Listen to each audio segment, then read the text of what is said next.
What's good, people? What's good? It's your boy Post Up, and I'm back with another show. Okay, we have a lot of stuff to talk about today.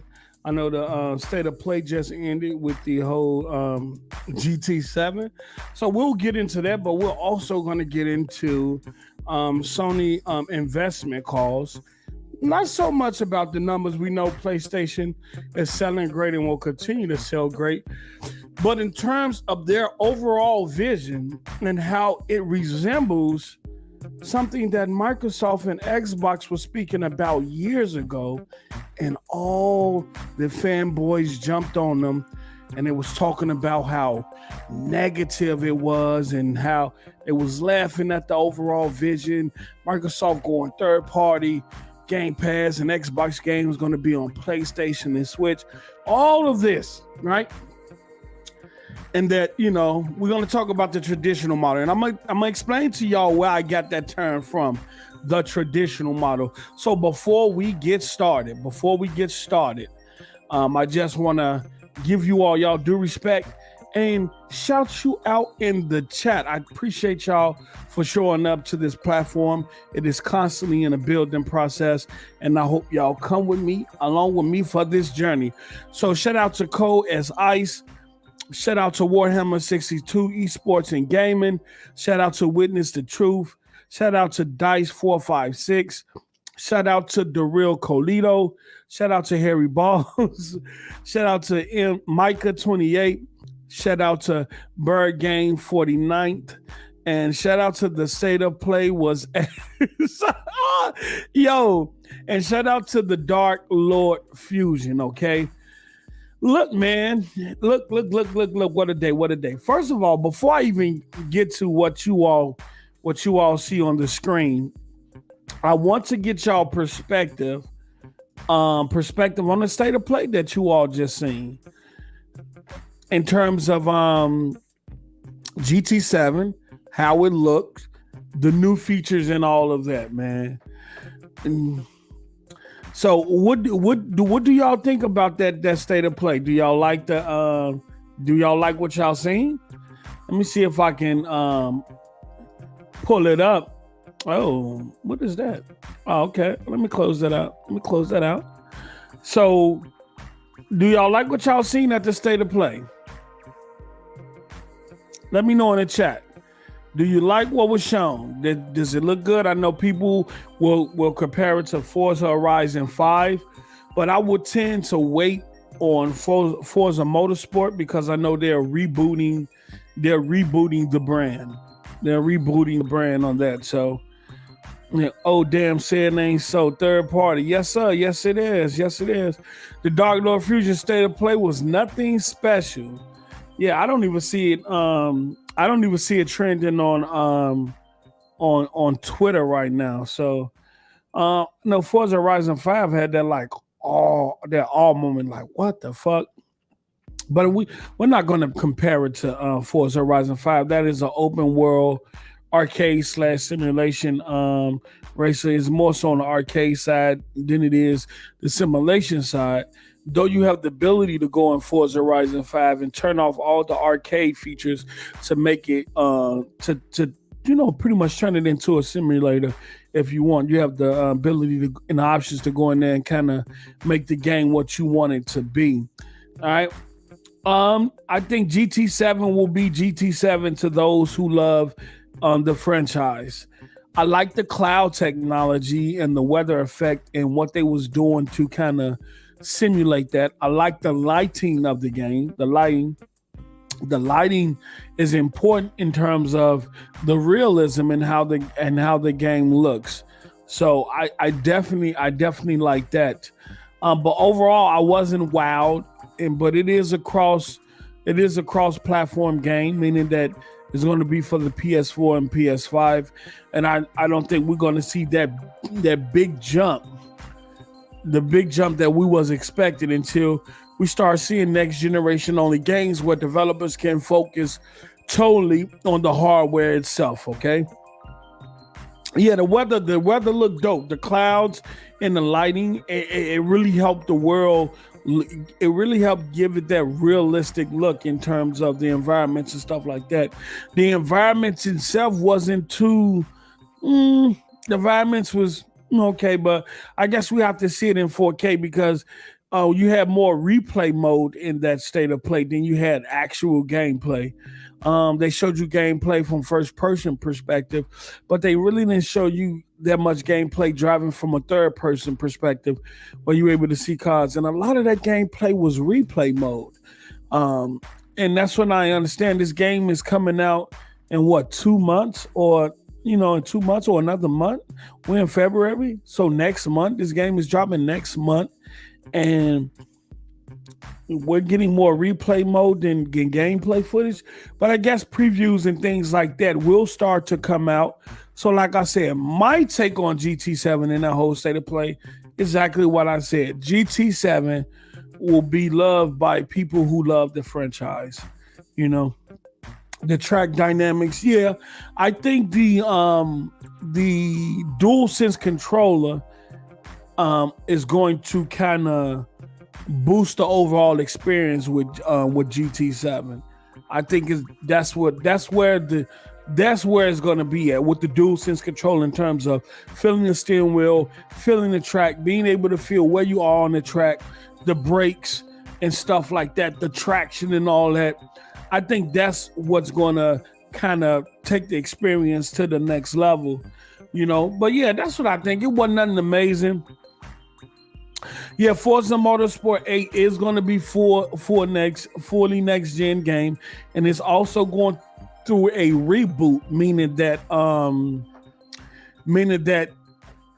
let me do this here. It's also going through a reboot, meaning that it's not going to be Forza Motorsport 8. They're just going to call it Forza Motorsport. So they rebooting the whole series.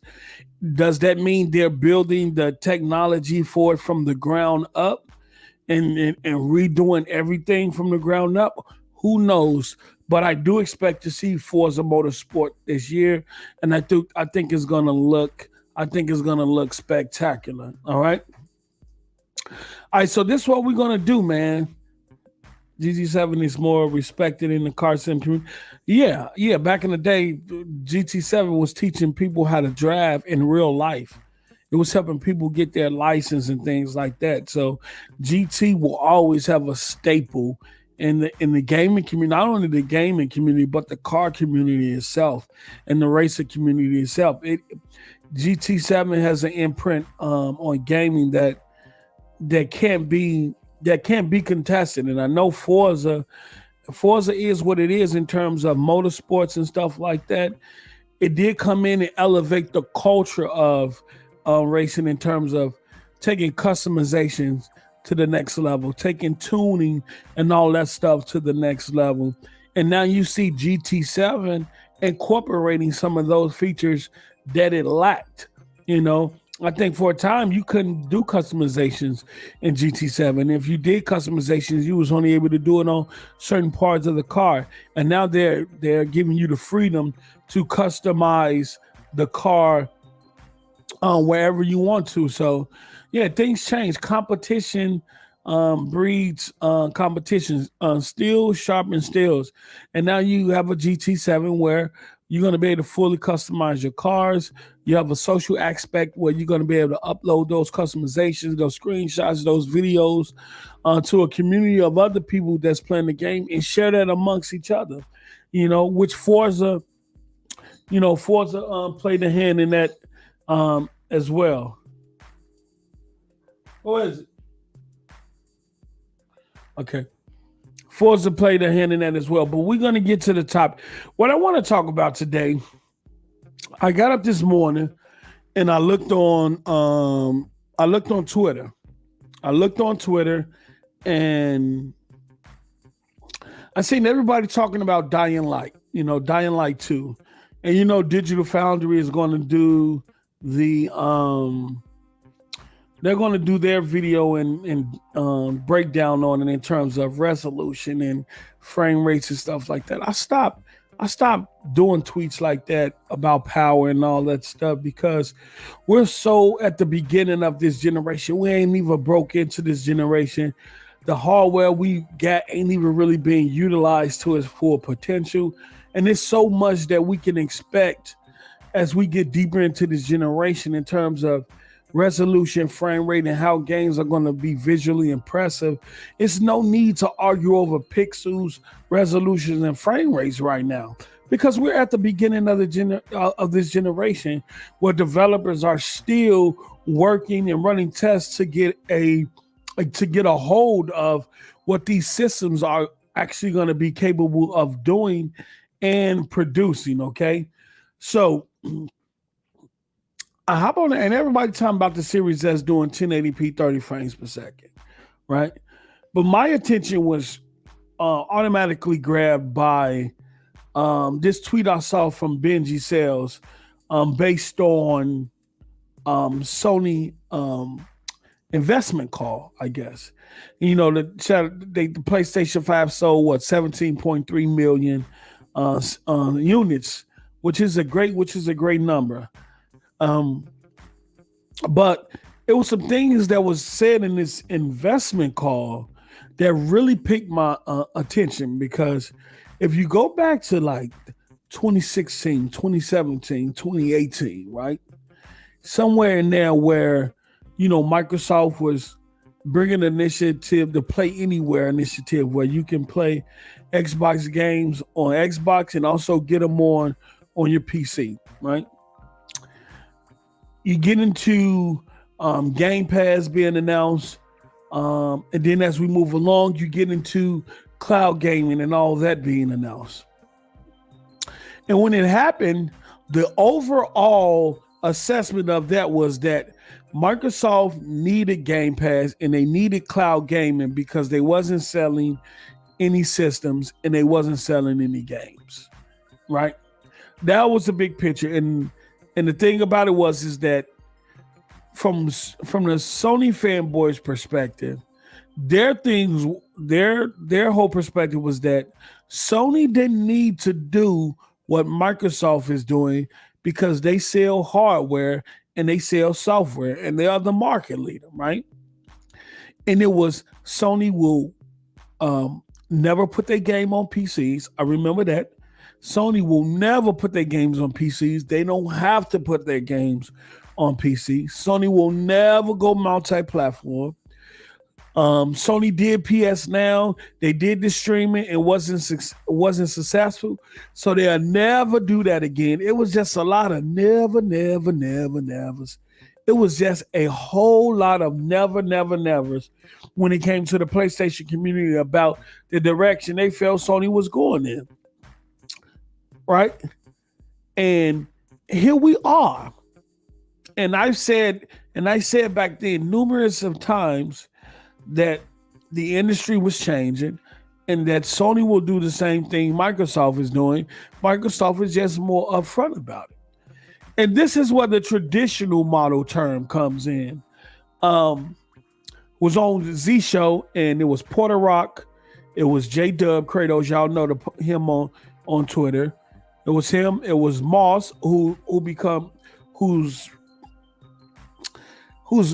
out there with Stadia for some reason, trying to push Stadia, and Z, and it was a whole plethora of people on the panel, and the whole discussion was, cloud streaming, subscription models, and things like that.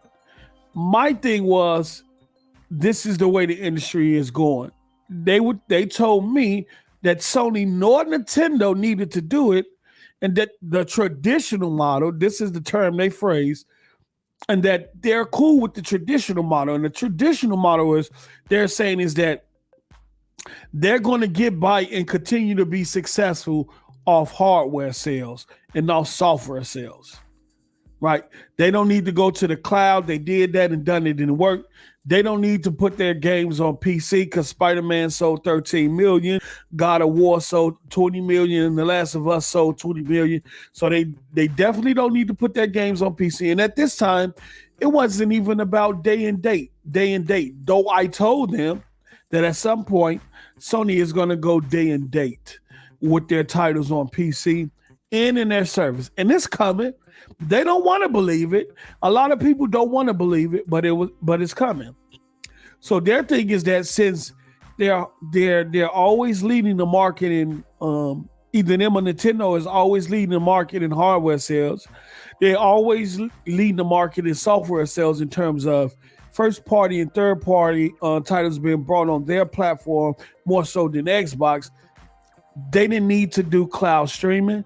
They didn't need to put their games on PC, and that they don't need to do date and date. They didn't need to do none of the make none of the decisions that Microsoft was doing at the time, because Sony is selling and Microsoft isn't. And my perspective was it's bigger than that. It's not about a Sony or Microsoft thing. This is an industry thing. So my thing was that subscription models, cloud streaming, things like that, services is the lay of the land in terms of where the industry is going. I stated back then 2 years ago that the industry will become consolidated, and you'll see Sony and Microsoft, start to purchase up these companies to prevent other people from getting them. I was saying this 2 or 3 years ago. Right? And they was like, well, it's not going to do that. Nintendo, look at what Nintendo is doing. Do you think Nintendo need to do what Microsoft is doing? No, because they selling these many units and this and that. They have Mario. And it just kept on and on and on and on. So I told them 2 years ago, I said, time will tell. And I said, within the next couple of years, y'all going to tell me, yeah, I'm right. And here we are. In 2022, Jim Ryan has came out with the same perspective and the same outlook and philosophy on the industry that Phil spoke about 2 or 3 or 4 years ago. Right? And he's talking about doing things that the PlayStation community told us. He's talking about things and doing things that Porter Rock, Kratos, Alex, all the PlayStation guys, Moss, told me that they will never have to do and that they will never do because they sell hardware. They sell software. PS Now was a failure. They've been there and done that. It's no need for them to go back and do that. Okay? So here we are. Shout out to Benji Sales. Benji Sales got this tweet. It says, Sony has laid out very ambitious goals for first-party software growth. Launched 10 live service games by March 2026. That is very ambitious. Right? That is very ambitious. Because they know they're behind in that area. Infrastructure, lab services, they know they're behind. You have to catch up. And so they're putting, and in 2026, it seems like that's not alone. That's not, with the way time is flying by nowadays, that's not that far off. It's 2022 right now. 2023 will be coming around the corner in the next years. So you talking about in the next 4 years, you're trying to have 10 live services, 10 games as a service, 10 live service games. That's crazy. Grow games and franchise beyond just PlayStation consoles. This is important because I was told and I was asked, what is the point of Sony putting their titles on other ecosystems, on other platforms, when they sell so much? And they kept referencing Spider-Man and stuff like that, and The Last of Us, 120 million consoles sold. All of that.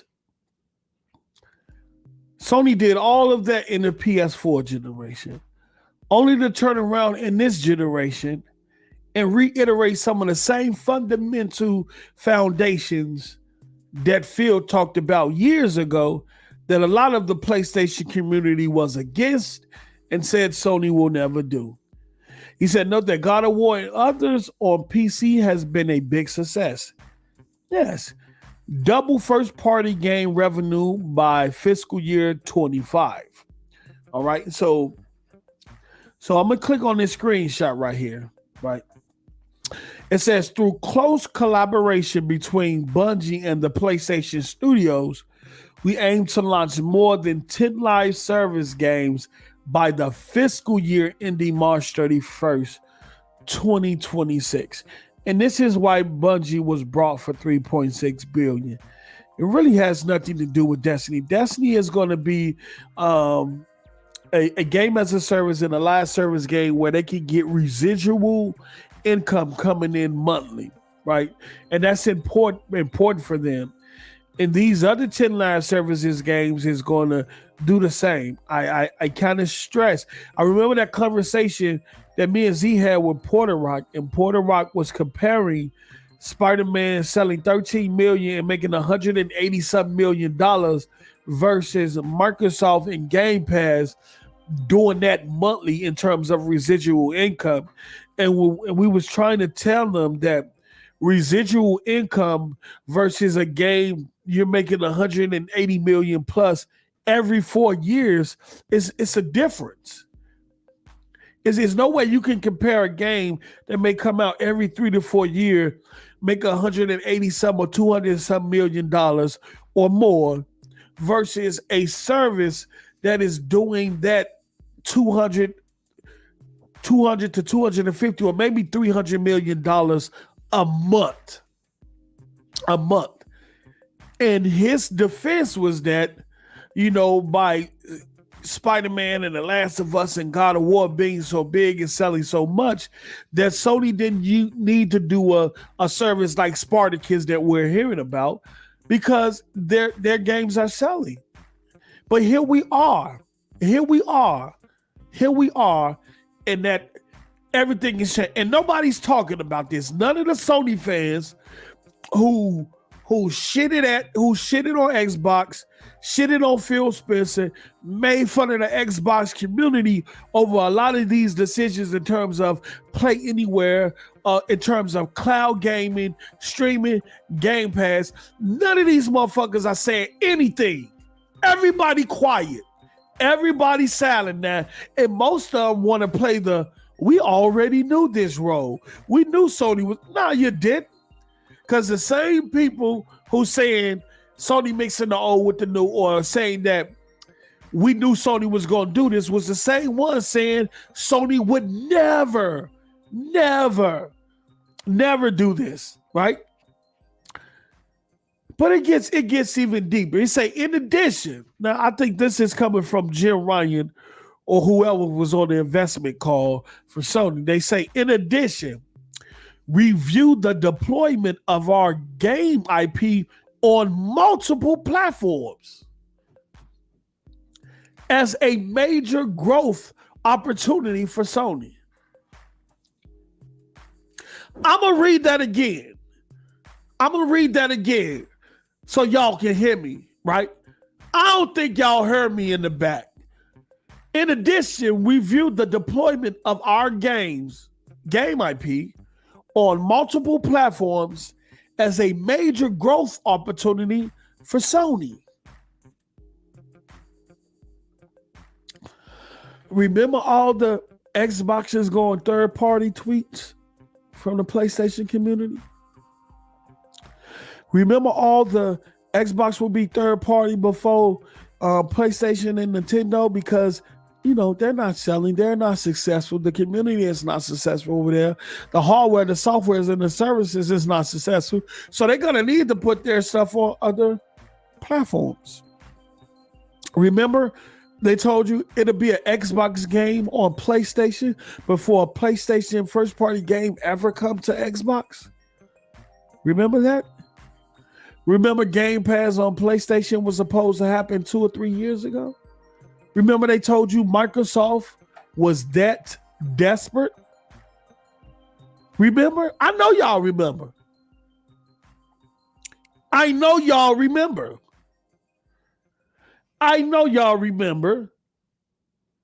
that they said Microsoft was desperate. Xbox was a failure. The hardware is a failure. The software is a failure. They're not selling any games. So they're going to go third party. Remember the King Thrashes, the Porter Rocks, and the J-Dubs telling y'all that on Twitter and on their podcast?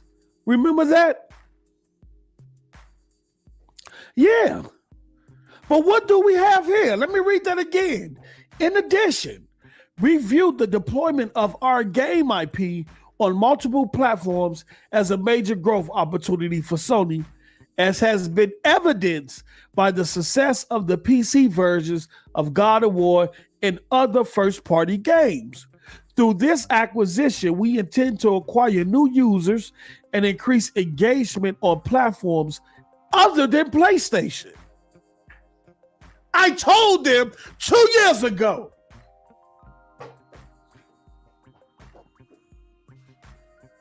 I told them these very same, I wouldn't say verbatim, but I paraphrased a lot of this. And they told me I was crazy, because I'm going to say it again, because Spider-Man sold 13 million, The Last of Us sold 20 million, and the PlayStation 4 was sold 120 million hardware units. That was the reason and the excuse for Sony not to do any of the things they're saying they're doing on this screen right now. And they laughed at me. They told me I was crazy. They laughed. They told me I was crazy. So-called 2 years ago. Let me tell you something. What they tell you? Why would first place follow last place? Remember that? Why would first place follow last place? Remember they used to ask all on the podcast. Why would Sony follow Xbox, which is in last place? They're not following Xbox. They're following the ever-changing landscape of this gaming industry. Microsoft just got ahead of it. Look, we're going to be upfront with our customers. We're going to be transparent with where we're going. We might as well tell them now instead of trying to sell them some bullshit later. Tell them now we finna put games on PC, play them anywhere. Tell them now you're going to be able to access your game across all devices. Tell them now. We finna put our games in the streaming service with other third-party games, and we're gonna see how it goes. Oh, we need a boost of that. Now we finna offer you all our first-party games day to day going forward. We just gonna tell them now. Ain't no need of holding it off. We're gonna and even if we have to suffer some resentment or some or be scrutinized by our community or the media alike, we will take that because at some point they'll understand overall the vision. And let me tell you something. The Xbox community, Phil Spencer, Xbox as a whole got scrutinized in terms of what he was coming out and being transparent with and being upfront with. And what did Sony do? Huh? What did Sony do? Sony said, we're going to stay quiet even though we're going to do the same damn thing, right? Sony said, we're going to lie to our fan base because we want to make sure that we sell as many PS5s as we can before we tell them the truth. That's what Sony did. We're going to lie to our fan base. We ain't going to be honest with them. We're not going to be transparent. This is a new generation. We want to get a head start. Right? We want to continue to try to force Xbox out of the market, right? So we're not going to be honest. We're not going to be honest with them. We're going to sell as many PS5s as we can out the door. Then once we get we said we believe in generations, but that was a lie. We said we wanted to progress as many of the PS4 user base over to the PS5 as quickly as possible. So we're going to make all these PS5 launch games PS5 only to transition that fan base over as quick. That was a lie.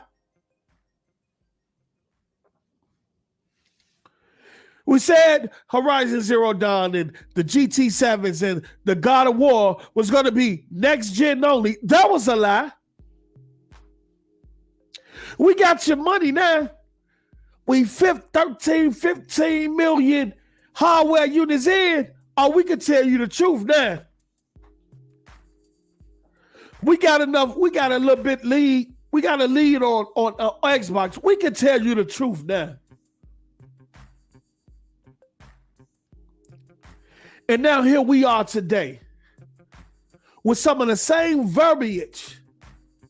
Some of the same verbiage that Phil Spencer used years ago and was scrutinized not only by some of the media, but the PlayStation community. Jim Ryan is using the same verbiage and everybody is silent. Remember all the "is Game Pass sustainable" articles? Why no one was asking, was Sony traditional model sustainable? Because it looks like it's not sustainable. Game Pass is looking very sustainable though. Nobody questioned whether Sony model and how they was going about gaming was sustainable. Nobody never questioned that. Everybody was questioning Game Pass. And when Game Pass was announced, the perception was we give it 5 years and Microsoft is going to backtrack.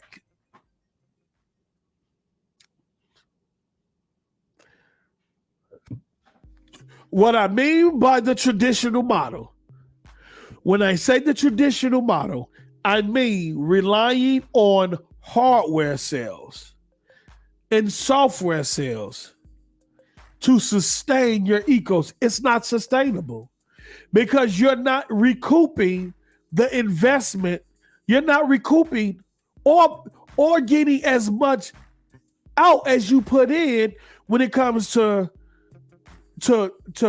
research and development, and when it comes to manufacturing costs to build. You're not getting that money back. So what you do, you try to make it up through software sales. But software sales can only do so much because whatever you profit off that, it's so much stuff you have to pay back. All that money you're getting, all that revenue you're getting on software sales is not profit. You still got to pay everybody else. Marketing expenses, and so many people got to get paid before you've realized, okay, I made 20 million. By the time I paid everybody off, I got 5 million off that 20 million.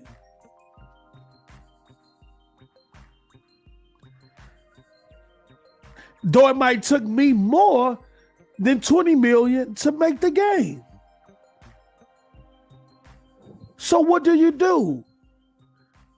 Software services, Xbox Live, Game Pass, PS Plus, PS Now, Spartacus. Residual income to help subsidize the cost of the hardware and the software because content is becoming more expensive every day. And some of these games are getting movie-like, Hollywood-like budgets to make.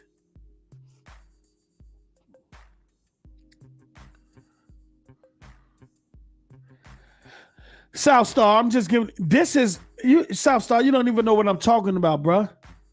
You don't even know what I'm talking about, bruh. You're not listening, Southstar. The whole point of this is that I was told, and many other people was told, that Sony will never put their games on PC. They don't have to.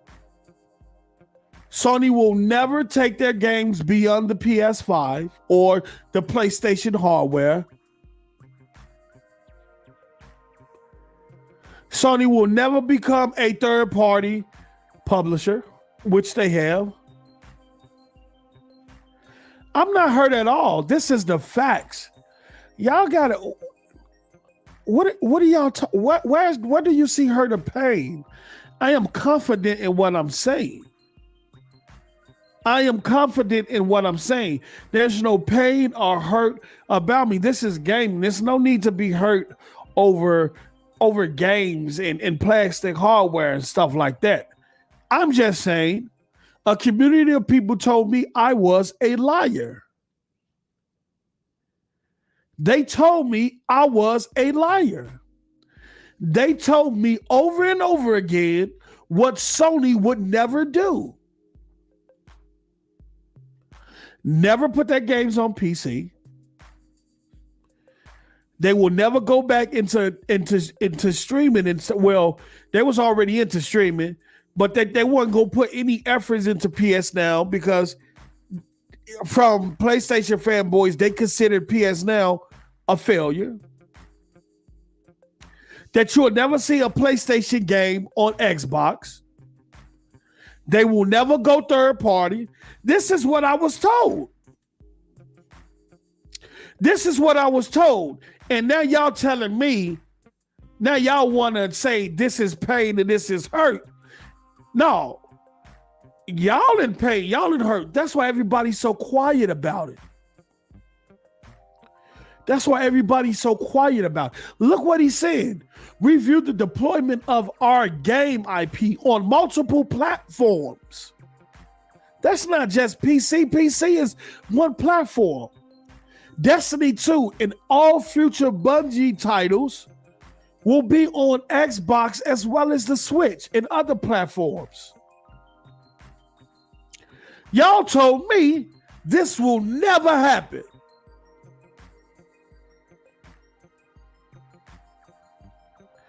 Facts. Hey, no, he told y'all not enough. Y'all think y'all enough. Y'all condescending because y'all because of the whole market leader thing, and y'all think that y'all alone is keeping. It's not enough. It's not enough. Y'all are not enough. I was told this, and guess what? Guess what? Guess what else is coming that y'all said will never happen?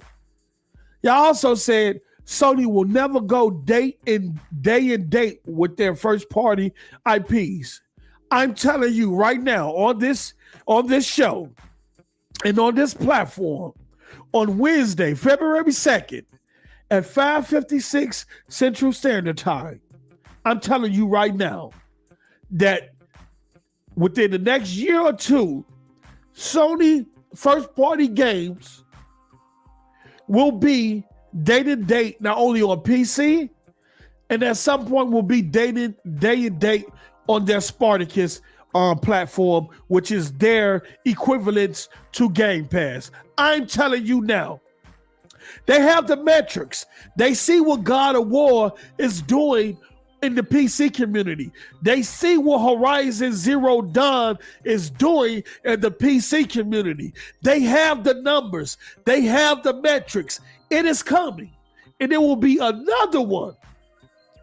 It'll be another one that we check off the board of neverisms. I call this neverisms because Sony fans over the years have become the most I don't even know if this is a word, but we're going to create a word on this show today.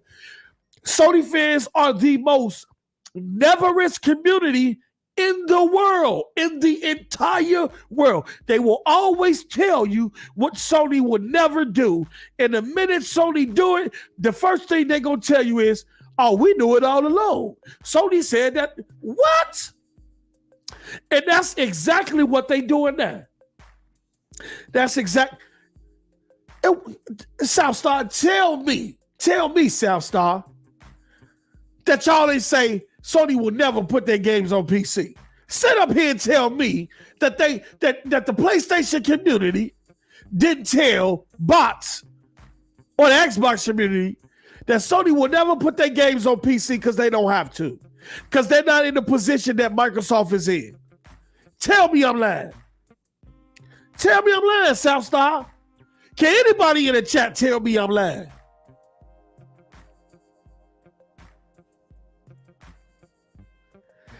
Can anybody in the chat tell me I'm lying?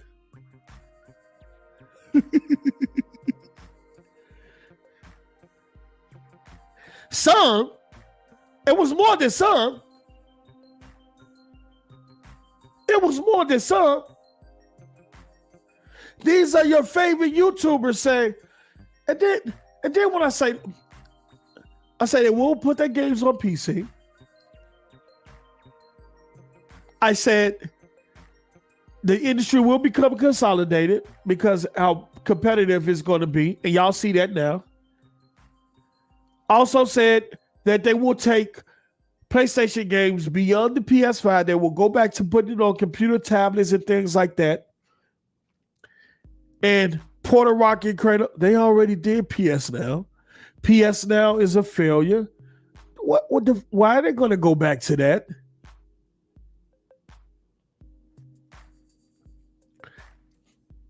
And here we are. I remember when that job interview came out when it said Sony is leading the way and putting AAA games on all devices, leading the way in cloud gaming to put AAA quality games across all devices. And they still didn't want to believe it. Sony will never do a Game Pass service because they games sell. And they don't need to, right, Southstar? Right, Southstar? Sony will never do it. They don't need a Game Pass because, Microsoft, Xbox only created Game Pass because they weren't selling hardware and software. So they needed to create Game Pass to survive, right? So Sony's selling. We're going to go back. We're going to keep, because this is what they kept telling me. Spider-Man selling 13 million. God of War selling 20 million. Why would they need a Game Pass-like service? Why does Spartacus exist then, Christopher? Tell me, Christopher, if Sony is selling that much hardware and they're dominating on every front and they're the market leaders, why is Jim Ryan coming out reiterating some of the same verbiage that y'all clown Phil Spencer about years ago? Can Southstar and Christopher Hart explain that to me?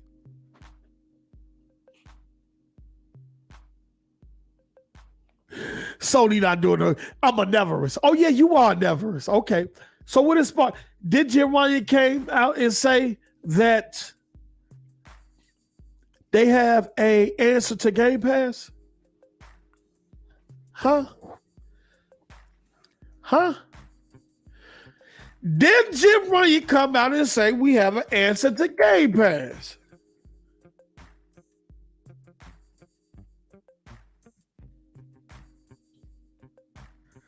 Huh?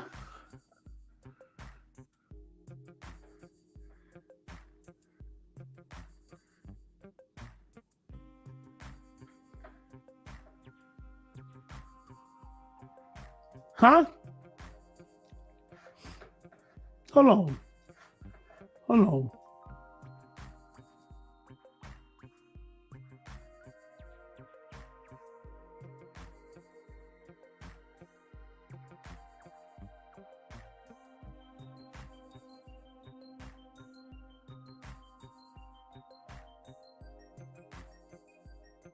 We have the proof. Hold on. We have the proof. Let me do this. Let me share my other tab because these dudes seem to get amnesia. They seem to have amnesia. So we have to remind them. Huh?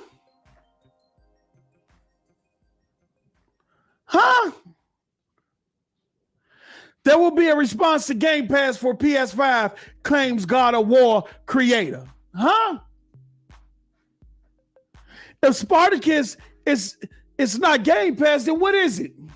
Huh? That's after they said this. Look at it. Former PlayStation exec questioned the Xbox model. Sony questioned the Xbox model. They said Game Pass was sustainable, but yet, Jim Ryan hints at Xbox Game Pass competitor. Why are you trying to compete with something? Why are you trying to compete with something that you yourself said wasn't sustainable? Huh?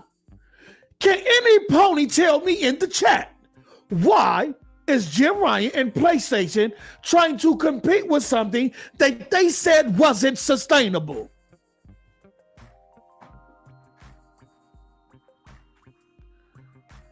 Huh?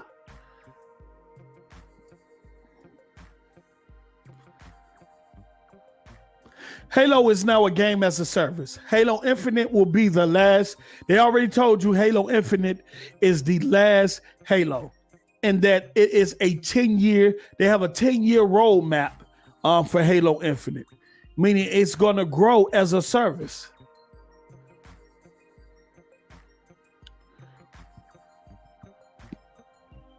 Halo is going to be okay, but Halo ain't the topic. Y'all gonna get this work today. You ponies who call me everything but a child of God. Y'all call me everything. Post is a liar. Post is delusional. Post believe in the flat earth. I remember all the flat earth gifs or gifts, however you want to pronounce it, in my comment section on Twitter. The dinosaur getting flipped off the flat earth. The rock hitting the flat earth and spinning.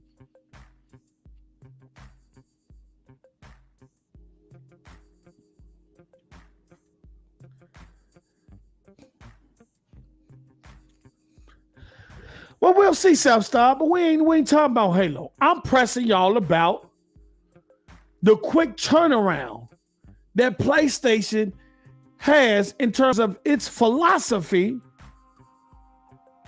and that same philosophy Phil used years ago, and you guys laughed at him and said PlayStation don't have to do that. They'll never do that. And you all said that Xbox was only doing it because of the situation they was in terms of their hardware sales and their software sales. Well, I'm asking you, if PlayStation is a market leader, one of the top two market leaders, selling mad hardware, selling mad software, why are they following the same verbiage, the same philosophy and ideals, similar roadmaps to a competitor that y'all consistently says in last place? Can somebody answer that? Can Christopher or Southstar answer that for? Or can any pony in the chat answer that for me? Yeah, I want all the smoke today. Because y'all threw salt on my name. Y'all shitted on my name. Y'all called me everything but a child of God when I say that at some point, Sony will do the same things that Microsoft is doing. Y'all laughed at me. With the flat earth here. Why believe you? You believe in the flat earth. And here we are, just a couple months into 2022, and Jim Ryan is sounding like Phil Spencer, and don't nobody want it on the PlayStation side want to talk about it. Christopher, you ain't never asked to come on the show.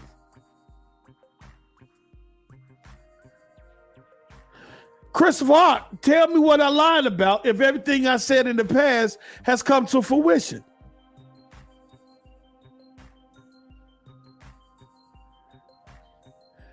I will tell you this, the PlayStation community never, hold on, I would say this. Let me do this.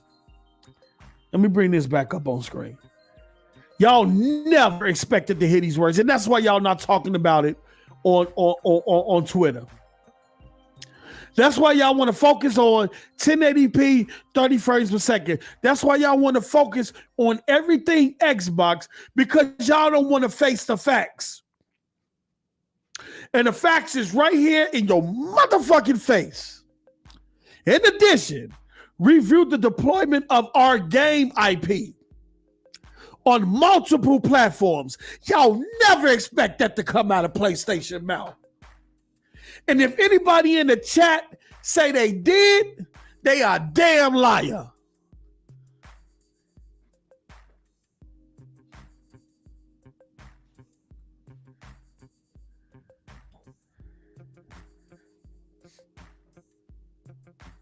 Jim Ryan out there sounding like Phil Spencer right now.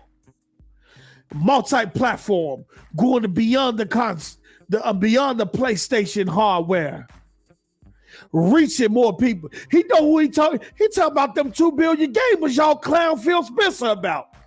When Phil Spencer came on stage saying he want to reach 2 billion gamers, that's who Jim Ryan trying to reach. He trying to reach the same audience. And that's why he's doing 10 live service games in the next 4 years. Because he want to get there and they want to get established in terms of live services, games as a services, cloud, and infrastructure before big tech coming in and disrupt shit.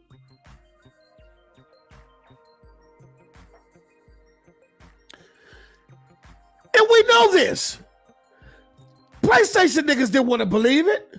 They still don't want to believe it. And they're going to be insecure and they're going to let their pride get in the way because they know they was wrong. Facts got to be a legend.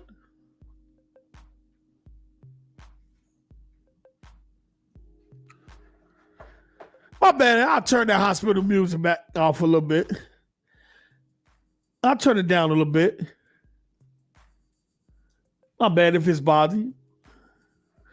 I just didn't want it so quiet in the background. You know, you need peace and tranquility type of music. You know, music have energy. At the core, we are energy, right? At the core essence is of us, we are energy. We have the ability to give off energy and receive energy. And anything we take visually or audio-wise has energy. And so sometimes based on the music you play and the energy it gives off, it'll set the kind of tone and energy. I'm not going to get into it and expand your mind.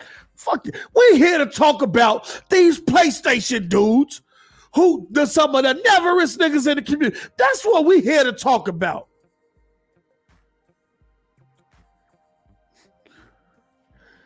Christopher, look, let me tell you something. Christopher Hart. Let me body this nigga. Okay, let me turn this motherfucking music off. Hold on. Let me turn this music off. Okay, we're going to stop that. We don't need that motherfucking music. We don't need it. And God said, we want to pray, dear Heavenly Father, we want to pray for the first party ecosystem at PlayStation. It is now going multi-platform, and the community over there is in awe. They are in denial.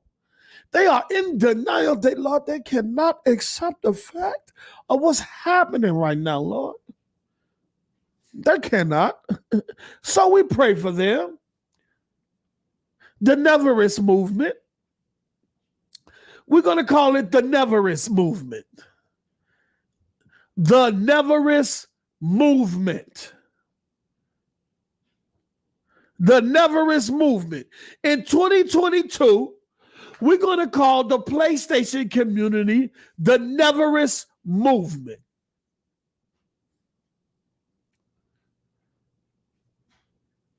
They always tell you what Sony will never do.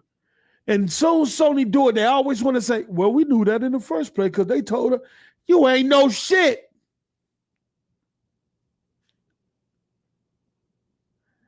You ain't no shit.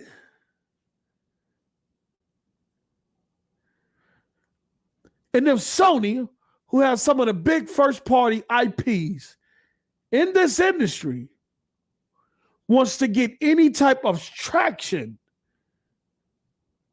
right, to their service, because both them and Microsoft want to be number one in services. And when I say services, I'm talking about subscription services.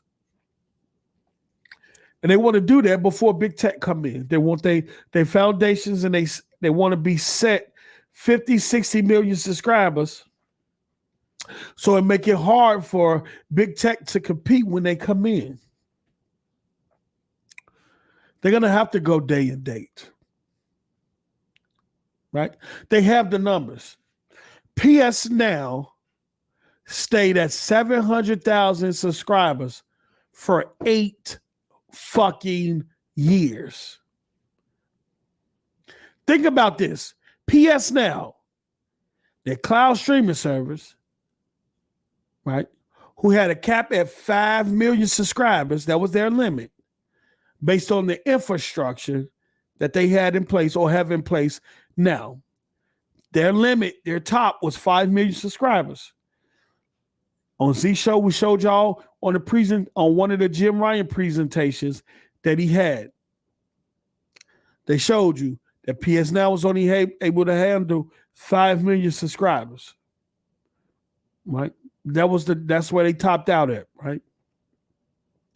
For 7 to 8 years, PS Now, which used to be on cell phones, tablets, TVs, and things like that, the same way xCloud is right now, but Sony had to remove it from all them devices because they didn't have the data center infrastructures to support the amount of people that was on the service. You had people that was in key, and the further away you were from the data center, you certain games, pretty much all games, were unplayable. The latency was unbearable. So they had to remove PS Now from the TVs, the cell phones, the tablets, because they didn't have the infrastructure to support people that was miles away from the data center, or that wasn't close to the data centers. So they had to take it off. So damn near 7 to 8 years straight, PS Now stood or stayed at 700,000 subscribers. Last year or a year ago, they started putting first-party PS4 games on PS Now. When God of War touched down on PS Now, they went from 700,000 subscribers to 1 million. Instantly. The growth was incredible. They went from 700,000 to 1 million. I think they're probably at around 2 million people on PS Now right now, since first party PS4 games started to drop on the service. That gave them all the data that they need in terms of the impact and the power of their first party content on a cloud service. Y'all got to stop looking at this in the fanboy way. They have the data. They have the metrics.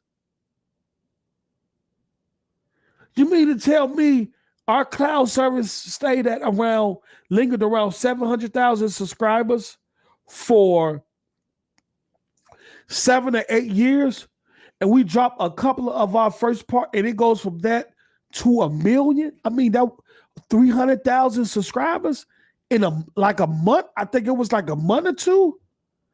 300,000 subscribers. That's all the data they needed. That's why. Put that fanboy shit aside. Let's talk common sense. Let's talk logic. When you're seeing that data, if I'm working for Sony and I'm seeing that growth spurt in a month, in less than a month and a half, 300,000 subscribers in less than a month,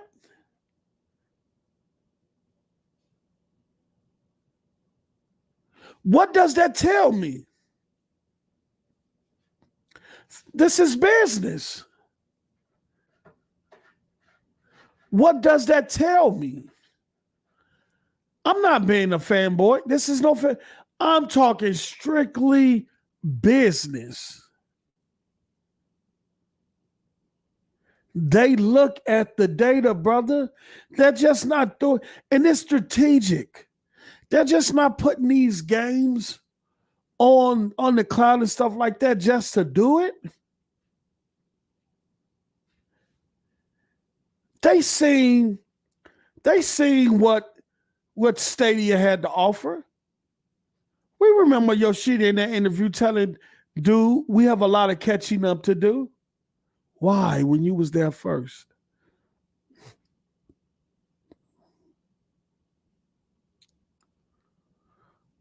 Look at this. Through this acquisition, we'll intend to acquire new user and increase engagement on platforms other than PlayStation. Y'all told me we would never hear these words uttered from Sony mouth. I'm going to say that again.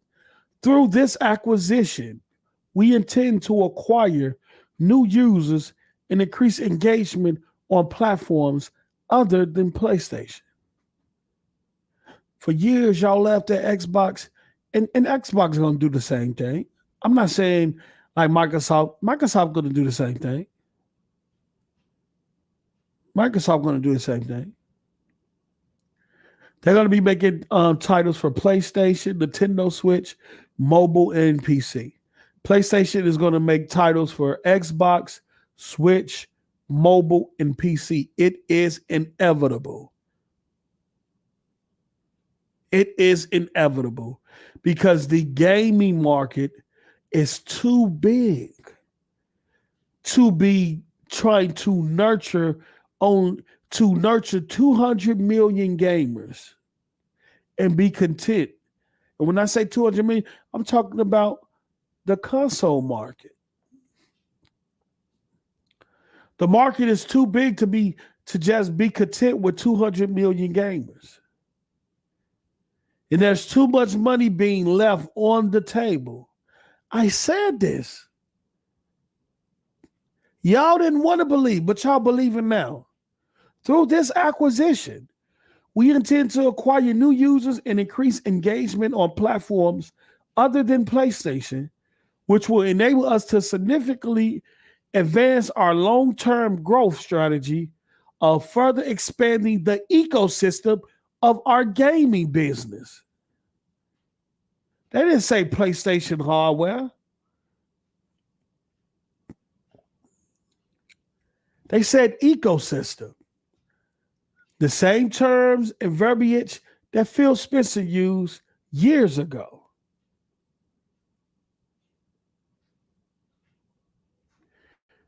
Well, Game Pass is the platform. How you choose whatever conduit you choose to access that platform, whether it's a Series X or S, whether it's a 1X or the old Xboxes that you could do cloud streaming on now. Whether it's mobile, tablet, PC, or even an app on your TV, how you choose to access that platform is up to you.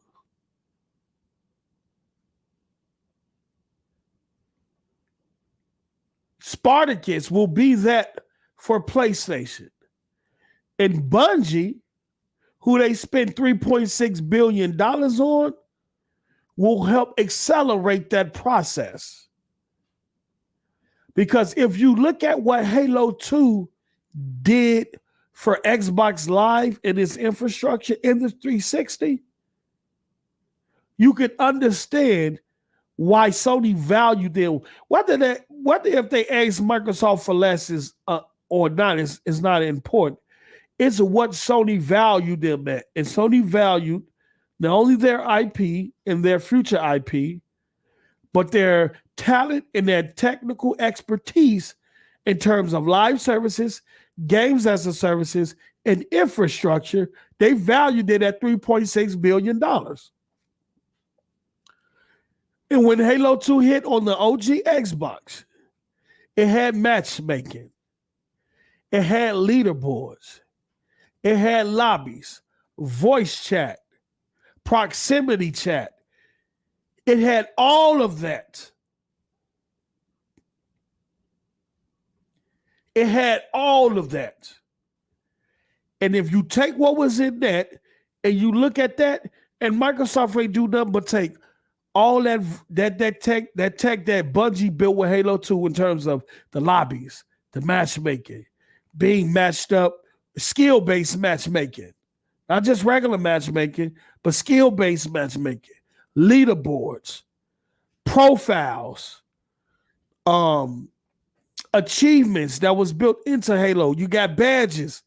All that. They took all that Bungie built in Halo 2 and built it into the operating system of the 360 and then built it into Xbox Live.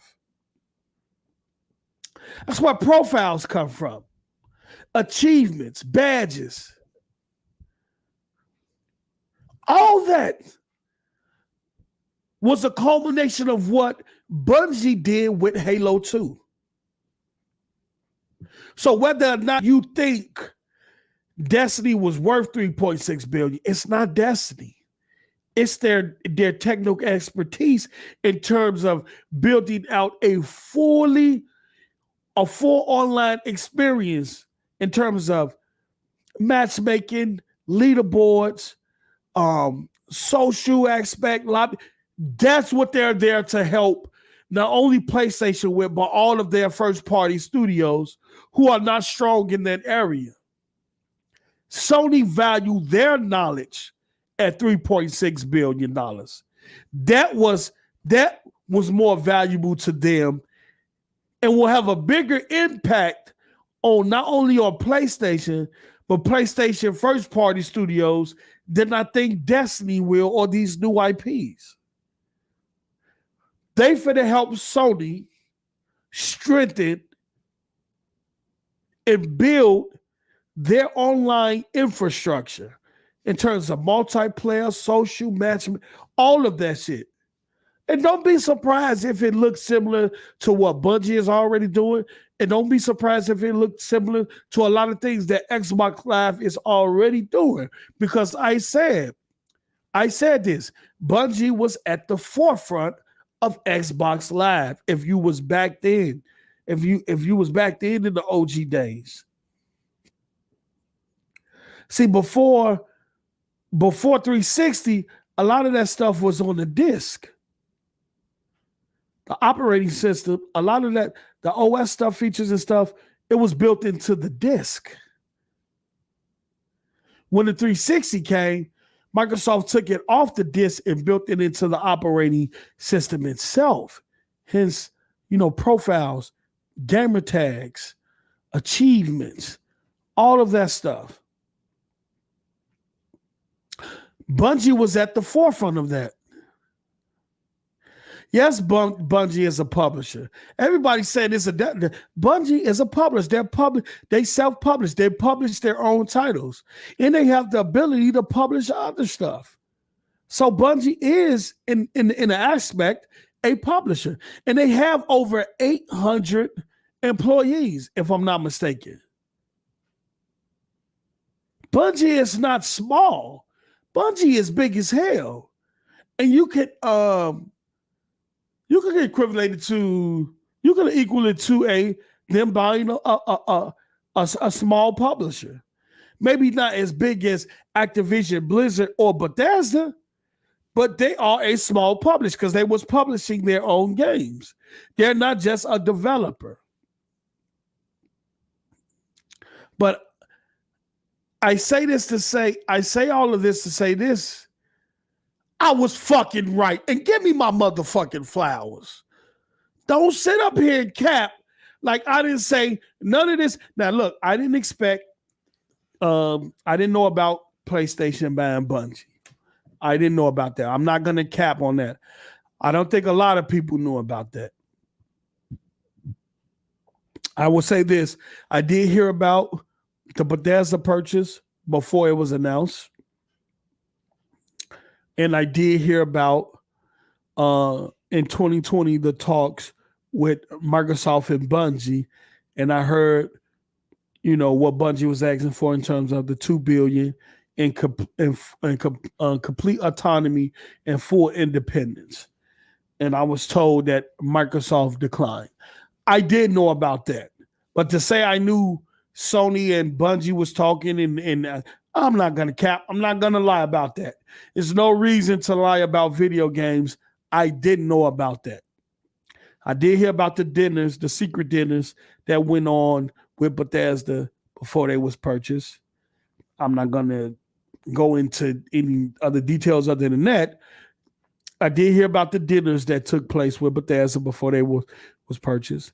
I did hear at the time that Bethesda was asking for too much. But in the end, they got Microsoft still went and, spent the money and purchased them. Same thing with Bungie. And it's a couple of other studios out there that I heard Microsoft has been in talks with since 2020. I'm talking about it's 2022. I know studios out there that I was told that Microsoft been in talks with since 2020 in terms of acquiring.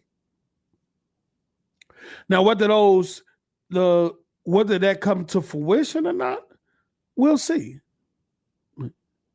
I even heard about some stuff with Sony. Well, I rarely hear about it, but I hear something about Sony every once in a while. I take it with a grain of salt, though. And a lot of things that I was told about Sony hasn't came to fruition. That's why I don't believe that shit. It hasn't came to fruition yet. Not to say that it won't.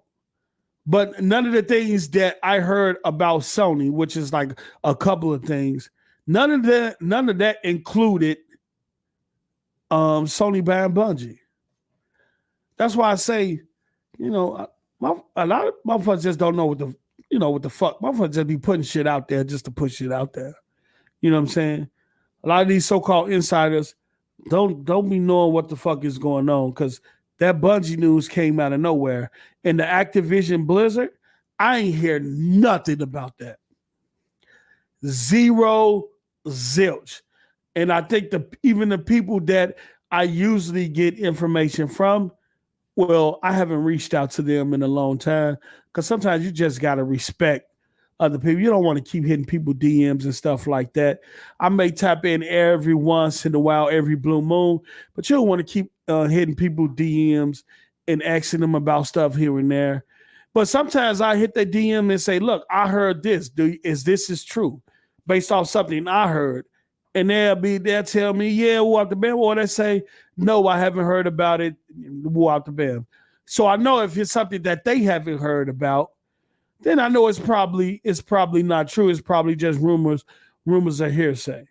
But in terms of even the people on Twitter that I know be knowing shit that y'all wouldn't expect to know shit, even they were surprised about the Activision Blizzard. That's how low key it was. That's how low key quiet it was, and how did nobody know? Because the people I actually know on Twitter that know shit that y'all wouldn't even expect to know some shit was surprised. And when I seen that, I'm like, okay, this came out left fucking field. But I did this stream today. And Cass, I can't, no. Look. I'll tell you this. When I get told something, right? Like when I get told something, like when I got told about the Xbox Series X price and what it was going to be, when everybody thought it was going to be $600, $700, $800, and it came out to be $499. When that person who told me, I asked that person, I say, can I, make a tweet about this or what? Man, they was like, yeah, sure, it's cool. And so I definitively stood on the Xbox Series X price being there $499, because I was told by someone that I know knows, that I know for a motherfucking fact they know. I also was told other shit, and out of respect, I'm not going to say, I was told something a while ago. Well, I ain't going to say what it was, but I was told something a while ago. And it was me and a couple of the people in the voice chat. And before the person said something, they said, this doesn't go beyond this voice chat and who's in here. Right? So when I hear that, that means I'm finna tell you this. Don't go run your mouth. And I have never said anything about what that person said or what we was told. And I will never speak on it out of respect for them. But that's the deal. After that happened, I'll say, okay, yeah, you know, everything's out and open, and now, you know. But even the other stuff, even the other studios that Microsoft is looking into and they've been talking to is Sony. I'm not going to say nothing about the person that told me. I'm not going to look. Some things that let you know if you could say there are no problems with you speaking on it. But sometimes certain conversations you have with people where I'm not, because sometimes you got to think that people are testing you. They tell you something just to see if you're going to go run your mouth. So I just shut the fuck up.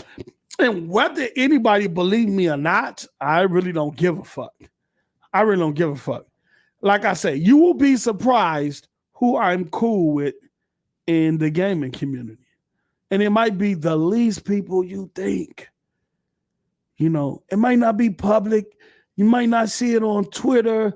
You might not see me converse with these people on Twitter or anything like that.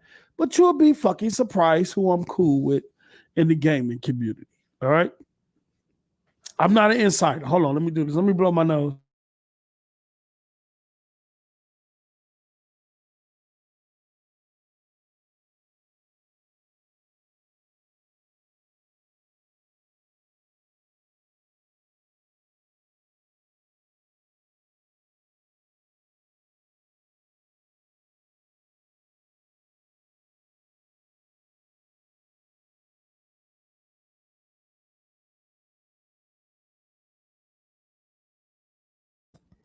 Okay, so look, I'm not an insider. I don't have any inside information. Like I said, sometimes I'm just in the right place at the right time. That's all I chalk it up to.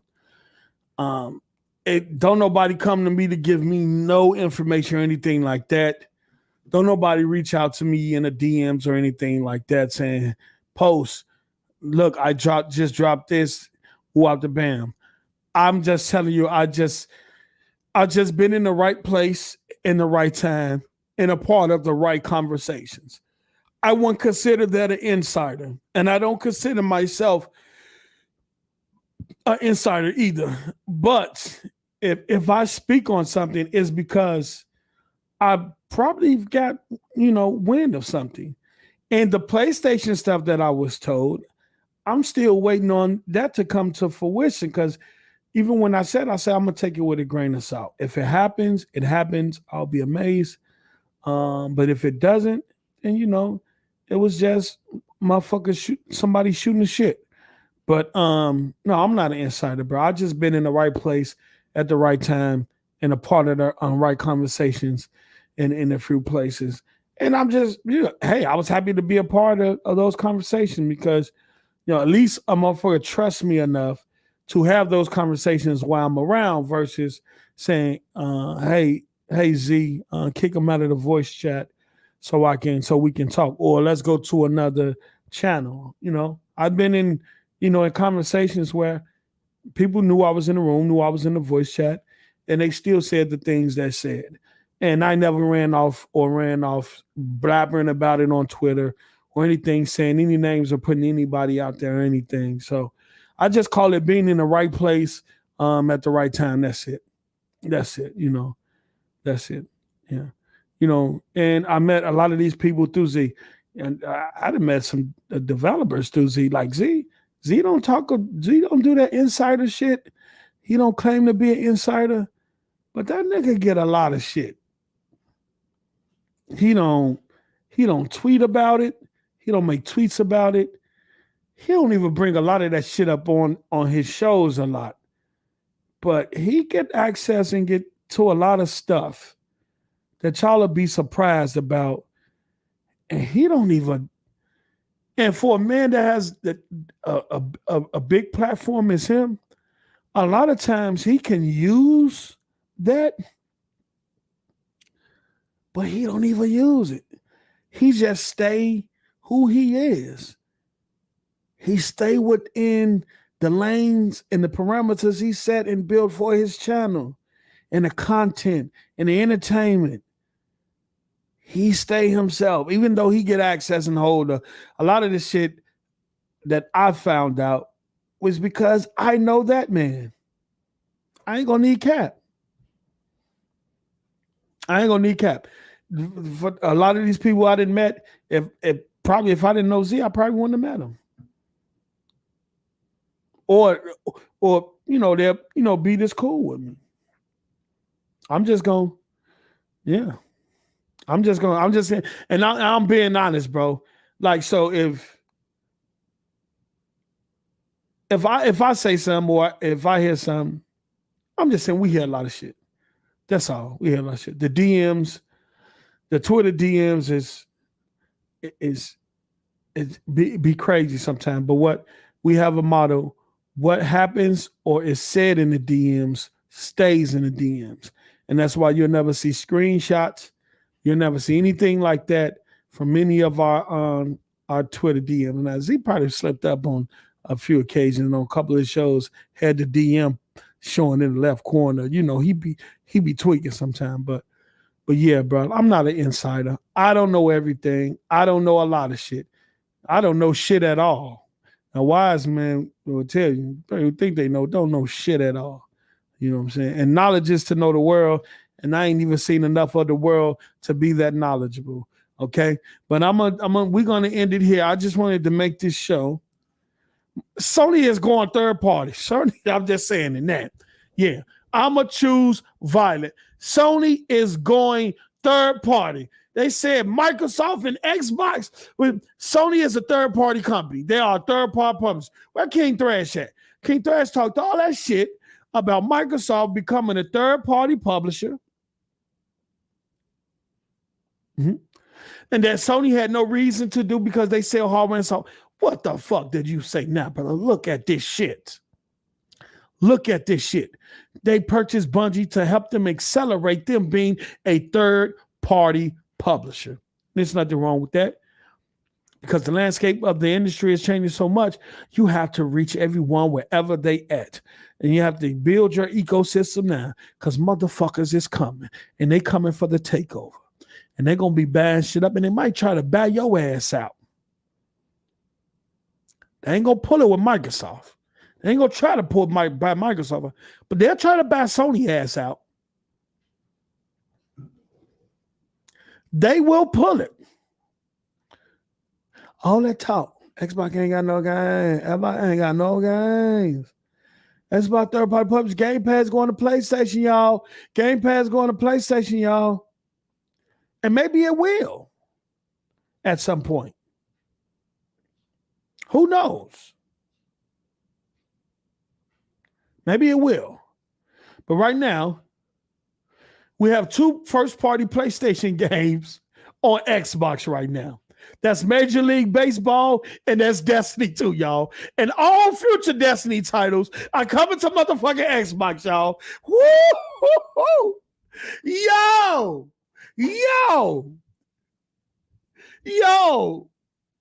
They said it's more likely, and Z said this, I'm going to throw Z nasty dreads having ass under the bus too. Because I remember Z saying it's more likely of a chance that an Xbox game will go to PlayStation before a PlayStation game come to Xbox. And we all know Minecraft. I'm talking about post Minecraft. We already know Minecraft was there. We talking about other shit, right? You have 2 first-party PlayStation games on Xbox. Oh, yes, Southstar. I'm finna talk my shit before I go. You have 2 first-party Sony PlayStation games on Xbox. And don't tell me. Yeah, MLB been published. by Major League Baseball though. So fuck that shit. San Diego studio make that shit. Well, Bungie gonna self-publish their own title. It's not gonna be. Well, you gonna see that PlayStation Studio logo on that motherfucker anyway. And they owned by SIE, subsidiary. So you have two first-party PlayStation games on Xbox. And ain't nobody saying nothing about this. None of the ponies are saying anything about this. They are ignoring this. They want to talk about 1080p. Hold on. These ices, sparkling ices.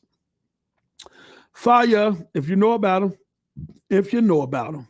I'm just saying, if you know about them. Let me tell you something. Ain't nobody saying nothing. They all on Twitter talking about 1080p, 30 frames per second on the Series S. And they none of them is repeating or talking about the verbiage that Jim Ryan used in his investment call. We're going to say again. Through this acquisition,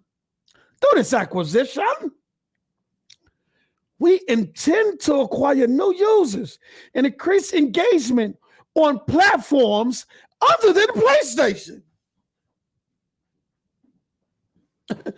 I was other than PlayStation. Deathloop Ghostwire first on PlayStation, but that's because contract was already in place, brother. Contracts was already in place. Look at the Obsidian game. That came out on PlayStation 2.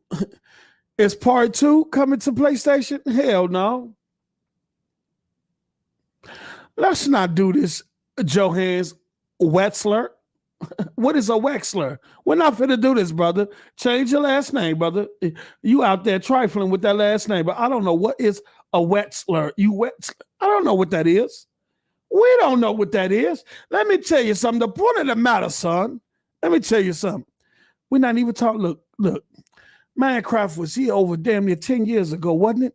Probably longer than that, brother. We knew Minecraft was going to stay on other platforms. It was a clause. In order for Minecraft to be sold to Microsoft, the guy who sold Minecraft put a clause in the contract that says Microsoft has to keep Minecraft multi-platform. It was in the contract. Wexler? What is a fucking Wexler? It's German. Okay, my brother. Hey, brother. I'm just asking. And no harm, no foul. This is just how I rock on the show. No harm, no foul. I thank you for showing up and supporting the show, Clyde Wexler. Not Drexler, but Clyde Wexler. You feel me? Let me tell you something, Clyde Wexler. Let me tell you something. Look. It was a clause in the contract that told them, in order for us to make this, y'all better stop. Y'all better stop. Say that's nowhere a UK name. Look, let me tell you something. Wow, the dumb shit that comes out of the ponies. Look, let me tell you something. It was a clause in the contract that told them they had to keep the game multi-platform. It was a part of the sale. He wasn't going to sell Minecraft to Microsoft if they didn't keep it on other platforms. But I think it would have been stupid for a game that big in terms of Minecraft and the reach it has to make it exclusive to the Xbox ecosystem. So it was good that it stayed where it was. I'm talking about first-party PlayStation games that y'all said will never touch the Xbox hardware or never touch the Xbox ecosystem. Clyde Wexler. MLB The Show, day and date on Game Pass. I don't care who publishing the shit. It is a first-party Sony title. And now that Sony owns Bungie, that's another first party. All of Bungie's Destiny 2, the DLC, all of that shit, whatever game they're making in the future will be on Xbox. Sony is a third-party publisher. And their games came to Xbox before. Remember that talk about Halo going to PlayStation and about how 343 wanted to put Halo on PlayStation? Remember that? Remember the Halo was going to PlayStation talk? Oh, here we go. Clyde Wexler, you going to keep going, right? Clyde Wexler, let me tell you something. Psychonauts 2 was a Kickstarter before Microsoft even brought them, right? It was a Kickstarter, right? And people played for a PS4 version. Through the Kickstarter, they paid for a PS4 version. After that, Double Fine won't be creating any games for PlayStation, as far as I'm concerned. Psychonauts 2 will be the last. If it's a Psychonauts 3, which I don't think it's going to be, it won't be on PlayStation. It's the same reason why the PS5 has the PS4 version of Psychonauts 2 and not a PS5 version. Because during the Kickstarter, there was no funds for a PS5 version. And that's why when Microsoft brought them, Psychonauts 2 got an X Series X version, a next-gen version, along with a frame rate increase up to 120 frames per second and all type of other stuff. And Sony didn't get none of that shit. So we're not gonna, brother. Look, Clyde Wexler. Let me tell you something, Clyde Wexler. We're not gonna do this, Clyde Wexler. We're not gonna do this. Hey, Maxine, we're gonna leave them alone with that GT7. Hey, you can stomp their ass out. I didn't have too much to say. I wasn't impressed by that GT7 state of play, and it was kind of putting me to sleep. All right. Yeah. Facts, Hanzo. Microsoft nurtured Bungie too. We ain't forget it. If I do that, this show will be going another hour. So, man, we're at an hour 35 minutes. I just want to come over here and look, give me my motherfucking flowers.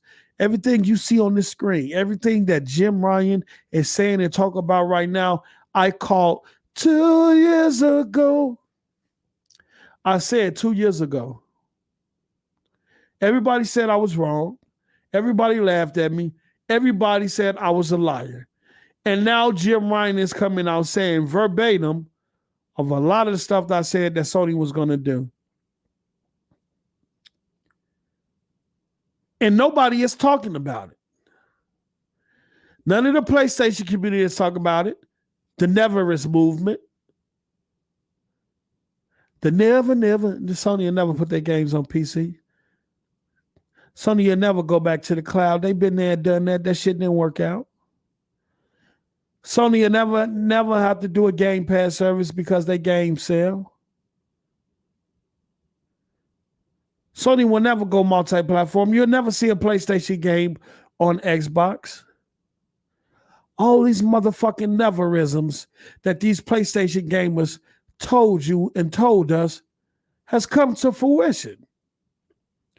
So the PlayStation community is just like they insiders. Wrong all the fucking time.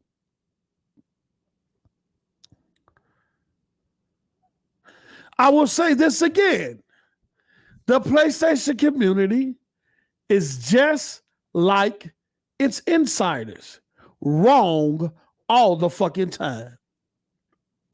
Look, I want to thank y'all for showing up and showing out. I want to thank y'all for continuing to supporting the platform. I remember when I first started going live and stuff, I remember I had like 10 to 15 people in the chat. Then it went to 20. Then it went to 30 and 40. Now I'm seeing 70, 80, 90, damn near 100 people show up to me just to hear my opinions on gaming and what's going on. And if y'all don't think I appreciate that, I truly do. I am humbled. I am grateful. And hopefully you all can build with me. Go on this journey because the journey will always be greater than the destination. And where we may end up, who knows? But just enjoy this motherfucking ride because this is going to be one of the greatest generations in gaming. This generation will be a defining generation and it will set help set the landscape on where the industry will be and who will be the power players in that industry. That starts this generation. Acquisition wars starts has started, has begun. Content wars has begun. This will be a defining, a pivotal generation for future generations to come in this ever evolving game industry. And by the end of this generation, we will know the players who are the power players. We will know where they're set up on the chessboard. We will know, and we will have a look at the landscape, and then we'll be able to discuss that in terms of, well, who will make the next move, who's going to dominate, who's going to do what, or whatever, right? The pieces are still moving. The board hasn't been fully set yet, but I'm looking forward to sharing that with y'all and having this conversation with y'all. Like I said, whether you're Pony Xbox or Nintendo, I don't care. Whether you agree with me or not, I don't care. As long as you come and have the conversation and enjoy the conversation. I could take from you, you could take from me. That's what learning is about. All right. Thank you all. Look at Ancaster. Ancaster, set your ass up, Ancaster. Ancaster, set your ass up. And I'm going to start doing a new thing, man. I'm going to get Christopher Hart on the show. I'm going to body his ass live on the show. I didn't want to do it today, but I'm going to set it up, and I'm going to get Christopher Hart on the show, and I'm going to snub his singing ass out. And y'all let that happy birthday to you. Let me say, hey, I'm gonna stump his light skinned ass out, bro, on the show. So I'm gonna set that up. I'm gonna set that up with him, bro. I'm telling you, if you want to go to Christopher Hart Twitter channel and watch that. He was singing happy birthday to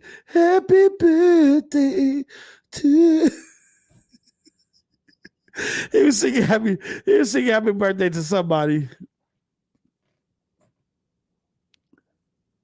Hey, Verge, you know I'm gonna stump him out the whole time, and that's why I'm gonna get him on the show. That nigga talk too much shit, bro.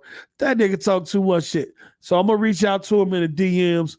I'm gonna set up a date so we can get him on the show, and we're gonna get it go from there. Shout out to Crazy Horse with the $5. This is the problem. Ponies think Xbox and PlayStation are enemies, but in reality, they are friends behind the scene. Yes. Dirk Griggity with the $5. I vividly remember you saying this 2 years ago, and they called you a delusional Xbox. Facts.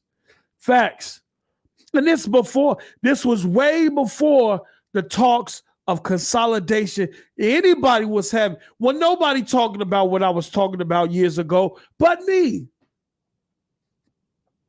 I didn't only say Sony was going to follow Microsoft in terms of, I said Sony was going to have their version of Game Pass. They told me I was delusional. I told them that Sony was going to follow Microsoft to the cloud. Well, they said they already in the cloud. I said they're going to rebuild or they're going to strengthen their infrastructure because compared to Microsoft, it's not there. They told me I was delusional. I told them that at some point, Sony going to do date and date with their first party IPs. That's still going to happen. They told me I'm delusional. I told them that Sony will start putting their games on PCs. On PC, they told me I was delusional. I told them every other market in the world right now, TVs, the movies industry, the music industry, every other industry is already in the cloud.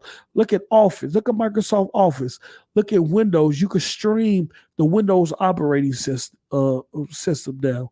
You could boot it off the cloud. Right? You can no longer buy Office as a disc, I don't think. It's a subscription service. You know, I use these as example of why the gaming industry will do the same thing because other industries was already there. They told me I was delusional. I told them that PlayStation and Sony will do the same as Microsoft and go beyond the console. They told me I was delusional and there was no need for Sony to do that since, as I reiterated throughout the whole show, Spider-Man sold 13 million copies and God of War sold 20 million copies. Each time I brought up these things, that was their answer. 120 million units sold and Spider-Man selling 13 million, selling 13 million. That's why I kept bringing that up, because every time I had this conversation with them, that was their answer. Why would Sony do this when they selling hardware and software? Why? They're successful. They're making a profit. I'll talk about the consolidation of the market, the gaming industry, what is happening now. I called this 2 years ago. I was talking about the gaming industry becoming consolidated as Microsoft, Sony, Nintendo, and others start buying up developers and publishers. Because the war was no longer going to be hardware, software. They told me I was delusional. I ain't lying about none of this. And now here we are, and I will say it again. Through this acquisition, we intend to acquire new users and increase engagement on platforms other than PlayStation. He's not talking about just PC. He's not talking about just mobile. And Bungie will be making games for PlayStation, Xbox, Nintendo, and PC. We view the deployment of our game IP on multiple platforms as a major growth opportunity for Sony, as evidenced by the success of the PC. Both companies are doing this. The reason why I'm on Sony heels, because the Neverist movement told me this was never going to happen. The Neverist movement told me this was never going to happen. Even on Z Show, when Z had the presentation that was in one of Sony meetings where they talk about going to the cloud, where they talking about going beyond the PlayStation 5. They still didn't want to believe it. And even though we had the documentation directly from Sony, they still didn't want to believe it. But here we are. And these words are coming out of Jim Ryan mouth, and none of the motherfuckers are saying shit. Nobody are saying nothing. Go on Twitter. They not talking about it. They don't want to believe it. But once again,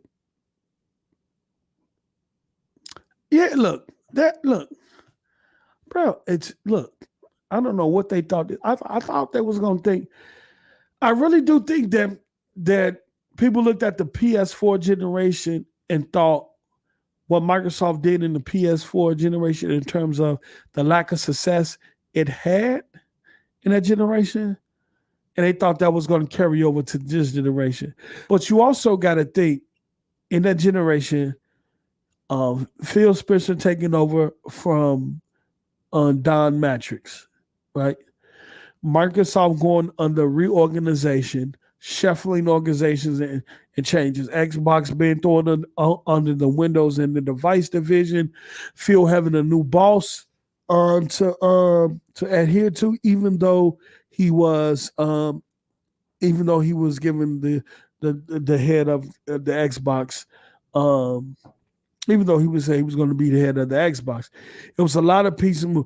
And what you have to understand, if you're Phil Spencer and you're coming into an organization and you're giving the reins of an organization like Xbox, what your vision of what you have for that particular organization, even the Xbox brand itself, it's not going to happen overnight. It's going to take years for people to fully see your vision for what you have for the brand.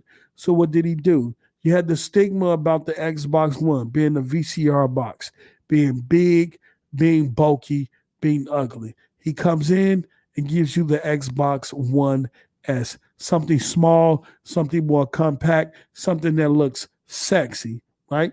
It looked better than the PlayStation 4 when that came out. He did that. What was the other narrative? He changed that first. He went with hardware first. He went with the platform first before he went with services and content. He went with the hardware first. Right? So you do that. So you change the stigma. No more VCR box or anything like that, right? Then what was the next thing? 900p, the power narratives and things like that. Well, he brings out the 1X, right? To change the power narrative. 6 teraflop console, which everybody thought was going to be $7, $8, or $1,200. Couldn't nobody even believe when the rumors came out that the 1X was going to be 6 teraflops. But it was. The narrative on power changed. Right? So he immediately changed 2 narratives. The VCR box, how the system looked. Then he changed the power narrative and say, hey, we will never lose this power race again. We came into gaming with the OG Xbox, which was more powerful than the PS2. We came in with the 360. Though on paper, you would think the PS3 was more powerful. The 360 showed you different. Right? In the PS4 era and the Xbox One era, you lose that power narrative. You lose all in terms of how it looked. You lose all that. He come fix all that, right? Bam. Then you go play games anywhere. Then you go Game Pass. Now you starting to get into now you start to get into the services and the infrastructure. You start changing that up. Game Pass. So you just look at the steps and the incremental steps he took to get where we at now. So now you have your hardware pipeline in place. You have your platform and OS in place. The OS still needs some love. The operating system still needs some love. I think it's time for a new one. And I think it's time for like the video editing software on there and how you share games and content. I think all of that needs to be redefined, and we need to see a new operating system at this point. But you have hardware in place, you have platform and OS in place, you have live services, games as a services, and you have infrastructure. You have all that in place. The next thing you have to do, since we have all this in place, now we need to go get the content. We have hardware, platform and OS, live services, games as a services, infrastructure. We have all that in place. All that is at the table and ready to go. Cloud. Now what you do from here on out, now it's time to go content hunting. Then what you do, you go buy 5, 6 studios, right? 1 year. Then you go buy another 2 studios. I think Double Fine was in there. Then you buy Bethesda as a publisher. Then you come again and you say, we want Activision and Blizzard now. Look at the timeline. Pay attention to the timeline. And what Phil has done doesn't happen in 1 or 2 years, because fanboys out there expect those changes to be immediate. This is the corporate world. Don't nothing happen overnight in the corporate world. But look at what he's done. Hardware, check. Platform and OS, checked. Live services, games as a service, checked. Infrastructure, data centers, checked. All them boxes are checked. What is left? Let's go content. Now it's time to really open up the checkbook. Since we have the table set, now we got to fill these plates. So now they can Ninja Theory, Playground, let's go. Bethesda, publisher number 1, let's go. Activision Blizzard, publisher number 2, let's go. Because now the hardware, the platform and OS, the services, the infrastructure, all that needs to be fed now. All that needs to be fed. Now you have 32, 34 studios, and you're ready to go. And you're still not done. This didn't happen overnight. It damn near took him a generation. And he was doing this all the way through last generation, taking all that flack, hearing all that shit about Xbox has no games. Xbox is dead. Xbox not, hearing all that shit. He did this while the media was shitting on Xbox for clicks. Didn't say nothing.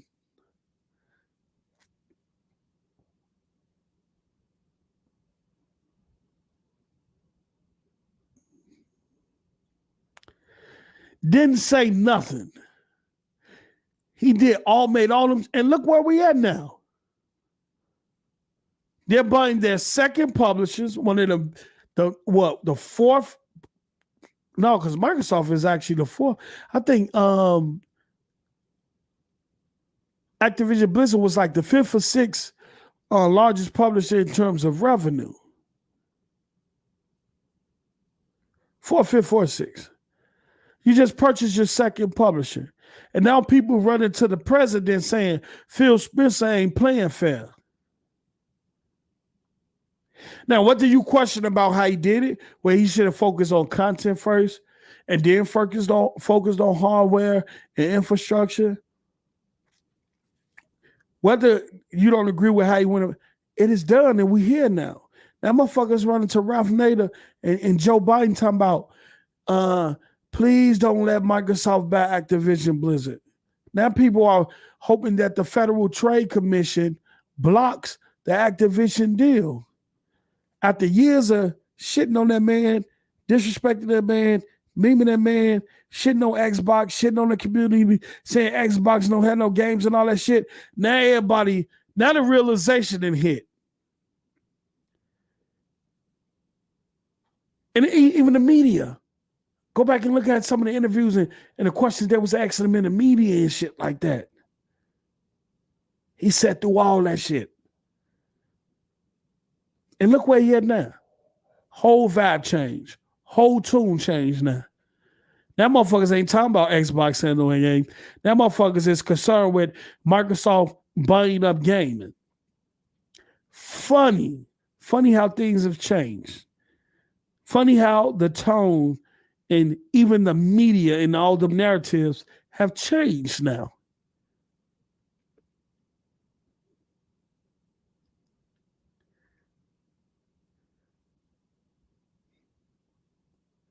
And look, y'all could keep going back to, South Star in the chat saying, well, how many games you had since this and this and that. It's cool though. Y'all going to keep going to the past until you can't go to the past no more. Because when these games start coming out, when all these 32 or 34 studios get in the motherfucking rhythm, what y'all gonna bring up then? When all 32 or 34 of these motherfucking studios get in the rhythm and start pumping out shit every 3 months or every quarter, a AAA, 2 AAAs, or maybe 3 AAAs every quarter, however they gonna do it, what y'all gonna say then? Y'all gonna have to go back, well, in 2017 and 2007 and this and that, y'all wanna do it. Who gives a fuck about what happened then? You can't move towards the future if you living in the past.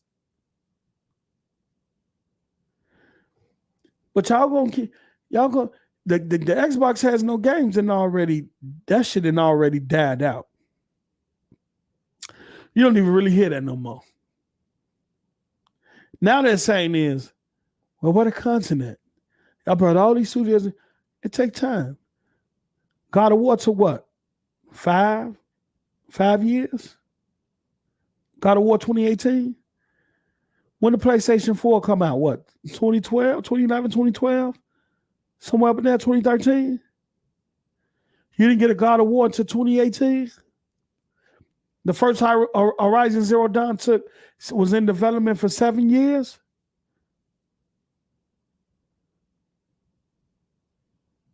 And the only reason why you got a quick turnaround is because the engine with Spider-Man, that used the image that Microsoft funded. The only reason why you got a quick turnaround with Miles Morales because the game foundation was already there. You just swap out the other Spider-Man with Miles Morales, change a few seasons. The base, the foundation was already there. Same with God of War. The foundation was already there. So you get a good 2 or 3 year turnaround because the foundation is already there. But y'all act like the PlayStation games weren't in development for a long time. Y'all act like them shit just was done in less than 2 years. No. The bitches was in development for a long time. And that's why it's going to be a while before you probably see Wolverine or any of that. Hell, Insomniac can still hire for Wolverine right now. So what's Sony going to do? Sony going to rely on third party, second party, indie developers, buy up content to keep their community fed until they first party stuff get into a point where they're able to show it, announce it, and give it a release date. You know, same thing Microsoft going to do. But when y'all going, what's going to happen when the motherfucking 32, 34 studios, but damn near probably 40 studios, by the time this is all over, get in sync and start putting out content? What the fuck y'all going to say then? What are y'all going to say? Huh? Who said that? Y'all know what y'all gonna do? Y'all gonna have motherfucking Christopher Hart on Twitter again singing this song, Happy Birthday.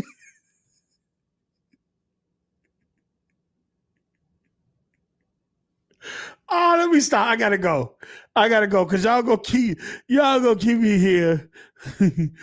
Y'all gonna keep me here. Like I said, I'm gonna get Christopher Hart on here. I'm gonna set up a day where we can, where me and him, I'm gonna bring him on the show, and I'm gonna stump that light skinned singing ass nigga the fuck out. I'm gonna leave a Timberland boot print in his motherfucking head.